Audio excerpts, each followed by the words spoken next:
I'm now at the halfway point of my Tokyo Marathon training block. The shin splints are fading and the heart rate is holding steady. Let's dive into the last 3 weeks of training.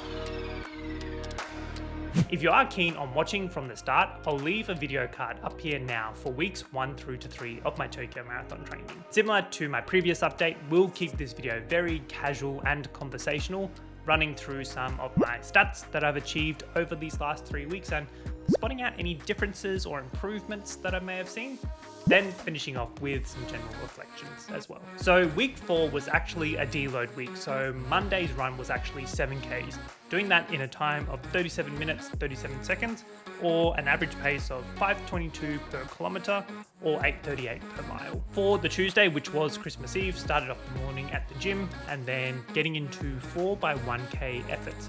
Decided to mix it up just a tad, not opting to do 4x800 meter efforts or 2x mile efforts, and feeling like that 1K was the right amount for this kind of week. So the times for each rep, first one was done in 3 minutes 43 seconds or a pace of 5 minutes 59 per mile. For the second rep, 3 minutes 33 for a pace of 5 minutes 43 per mile. For the third one, did that in a time of 4 minutes 1 second or a time of 6 minutes 38 per mile. Actually spewed in this one, so was holding pretty strong and then just realized, I couldn't hold my guts in. So that's why that one was a bit slower. And for my fourth one, did that in 3 minutes and 52 seconds or an average pace of 6 minutes 14 seconds per mile. With my second rep being 3 minutes and 33 seconds, that was actually my fastest ever kilometer recorded since starting my running journey. So was very exciting to see that, particularly as someone who doesn't quite train for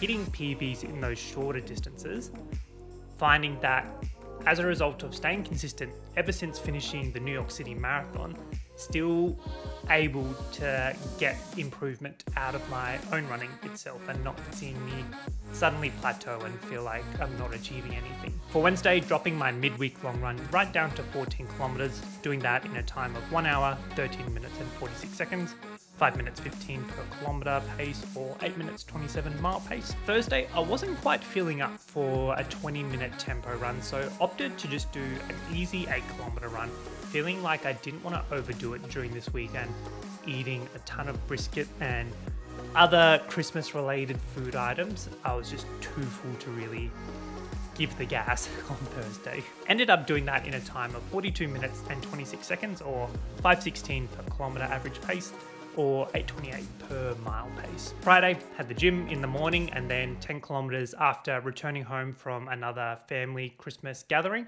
So actually found myself pushing quite well in this one, doing it in a time of 49 minutes and 48 seconds. 4 minutes 57 per kilometer average pace or 7 minutes 58 seconds per mile average pace. I definitely knew after coming back from the Christmas event that I needed to get out for that run because I was just so full of carbs and I needed to just burn them off as quickly as possible. Saturday, dropping the long run down to 22 kilometers, doing that in an hour, 54 minutes and 57 seconds or 5 minutes 13 per kilometer or 8 minutes 24 seconds per mile pace. Total distance that I ran for week 4 was 69.4 kilometers before getting back into week 5. Starting off the week with another 10K easy run, doing that in a time of 54 minutes 19 seconds or 5:24 per kilometer and 8:41 per mile. For the Tuesday, back in the gym in the morning and then getting out in the afternoon for my 4x-mile repeats. First rep I completed in 6 minutes 23 seconds for a 4 minute per kilometer average pace. Second rep as well, 6 minutes 23 seconds again. Third rep, 6 minutes 24 seconds, holding very well with the pace here. And finally, the fourth rep, doing that in a time of 6 minutes 21 seconds or an average pace of 3 minutes 58 per kilometer. Wednesday, bumping up the midweek long run to 16Ks for the week. doing that in a time of 1 hour, 19 minutes and 47 seconds, or paces being 4 minutes 58 per kilometer and 7 minutes 59 per mile. Thursday was where I saw a 5-minute bump up in the tempo time, so ended up doing 5.86 kilometers or 3.64 miles in the 25 minutes of tempo for an average pace of 4 minutes 16 per kilometer or 6 minutes 51 seconds per mile. Getting to the Friday, doing a very easy 12-kilometer run, doing that in a time of 1 hour, 4 minutes and 15 seconds, or an average pace of 5 minutes 20 seconds per kilometer and 8 minutes 36 seconds per mile. We get to the Saturday, doing 25 kilometers as the long run for that day, doing it in a time of 2 hours, 19 minutes and 55 seconds, and average paces of 5:33 per kilometer and 8:57 per mile. The total for week 5 came in at 90.7 kilometers, which was another new weekly mileage PB that, again, in week 5 of a marathon training block, just couldn't believe that I was actually doing these kinds of levels of distance and mileage.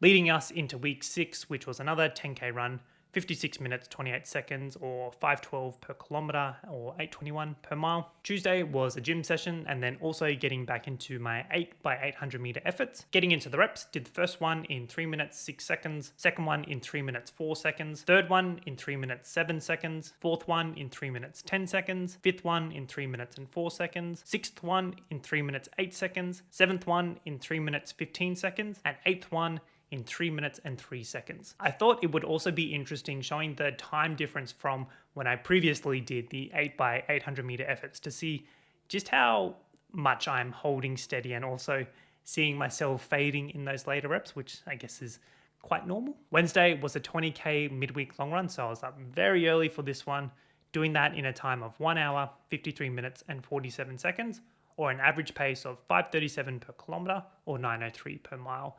I do feel like my legs were super heavy both after the gym and quite a solid hit out with the 8x800 meters in the previous day. Thursday was another 25-minute tempo, reaching 5.84 kilometers or 3.62 miles for an average pace of 4:17 per kilometer and 6:55 per mile. This was a 200-meter decrease on the previous week's effort, which I can't really complain about. That was very similar to what I'd wanted to achieve, I guess, with these tempo runs being so new to running them at a sustained intensity. Friday was gym in the morning before getting out for my 12-kilometer run in the afternoon, doing that in a time of 1 hour, 1 minute and 1 second, or an average pace of 5:04 per kilometer or 8:09 per mile. Then getting to today, which was a 28K long run, completing that in a time of 2 hours, 26 minutes and 16 seconds, or average paces of 5:13 per kilometer and 8 minutes 23 seconds per mile. Again, improving on my weekly mileage PB in hitting 94.1 kilometers for the week. So I thought I'd get through those stats pretty quickly because I feel like doing a comment on every single run can get quite boring, and I know that I feel like as runners we tend to look at the numbers more than actually how we felt out there on the run. But now in this section we'll give a bit of a reflection on the past 3 weeks, realizing that we're less than 2 months until race day, which is crazy. Firstly, a big reflection was during the Christmas New Year's period, luckily having a week and a little bit off with work, found my sleep routine improved dramatically and being able to sleep in a little more to get out a bit later to complete my sessions. Getting back into work on my first day, I did notice my body felt so recharged, and I believe it was because I actually hit my minimum of 8 hours of sleep each night after my heavy training sessions. Because how I'm feeling now after week 6, now being back into work and into the swing of things, definitely noticing that I am quite tired now. Second reflection is on my nutrition. I do feel like I am underfueling my body quite a bit this training block, but also just eating way too much junk. If you haven't seen my what I eat in a week of marathon training video, I'll leave another card up here if you want to check that one out too. I do feel like the hot weather here in the Australian summer also doesn't help. I find that I'm never really as hungry as I usually am in the heat, much preferring just to drink water and have as many liquid-based carbohydrates or even food items as possible. With the Australian summer usually comes a killer thirst, and I can admit that I have one of those at the moment, falling victim to just consuming way too many energy drinks that really I don't need at all. I feel like it's the fact that they contain so much sodium and other bad crap that I really shouldn't be putting in my body. But it's it's hard to explain. I just fall victim to feeling like it's the only thing after a run, and this is even after saying me having electrolyte drinks and all different kinds of carbs.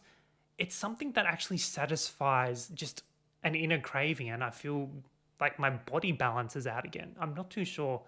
Let me know down in the comments if you have similar experiences with energy drinks after long runs. So yeah, that's something that I'm working through and really do want to improve on. I feel like, as we know, our bodies are like race cars. We shouldn't be fueling them with crap like energy drinks if we want to have peak performance. But I feel like this heat is really knocking me around at the moment. Another reflection from these previous 3 weeks is now seeing the cumulative fatigue that I experience in the later parts of the week.